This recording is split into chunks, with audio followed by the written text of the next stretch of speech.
નમસ્કાર દર્શક મિત્રો, આપ જોઈ રહ્યા છો Banas crime 24 news Gujarati channel. હવે જોઈએ આજના મુખ્ય સમાચાર। ડીસાના આસેડા ગામે સ્થાનિક પોલીસ ઊંઘતી રહી અને આરઆર સેલની ટીમે ભારતીય બનાવટનો વિદેશી દારૂ ભરેલી બોલેરો ગાડી ઝડપી પાડી। જિલ્લા એલસીબી સહિત સ્થાનિક પોલીસ સ્ટેશનના પીઆઈ ને બીટ જમાદારોના આશીર્વાદથી ધમધમતા દેશી વિદેશી દારૂના અડ્ડાઓને લઈને ઉઠ્યા અનેક સવાલો। ડીસા ગ્રામ્ય વિસ્તારમાં છેલ્લા કેટલાય સમયથી ગામડે ગામડે દેશી અને વિદેશી દારૂના અડ્ડાઓ ધમધમી રહ્યા છે।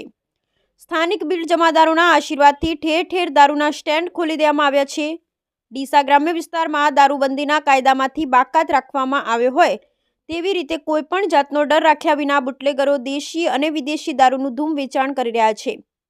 કેટલાય દારૂનું વેચાણ કરતા લોકો સાથે ડીસા રૂરલ પોલીસ સ્ટેશનના બીટ જમાદારો સહિત એલસીબી પોલીસ સ્ટાફ સીધો સંપર્ક ધરાવતા હોવાનું પણ લોકમુખે ચર્ચાએ જોર પકડ્યું છે। ત્યારે ડીસા તાલુકાના આશેડા ગામે સ્થાનિક પોલીસ સ્ટેશનના પીઆઈ સહિત પોલીસ સ્ટાફ ને એલસીબી પોલીસ ઊંઘતી રહી અને ભુજ આરઆર સેલની ટીમે ભારતીય બનાવટના વિદેશી દારૂનો જથ્થો ઝડપી પાડ્યો છે।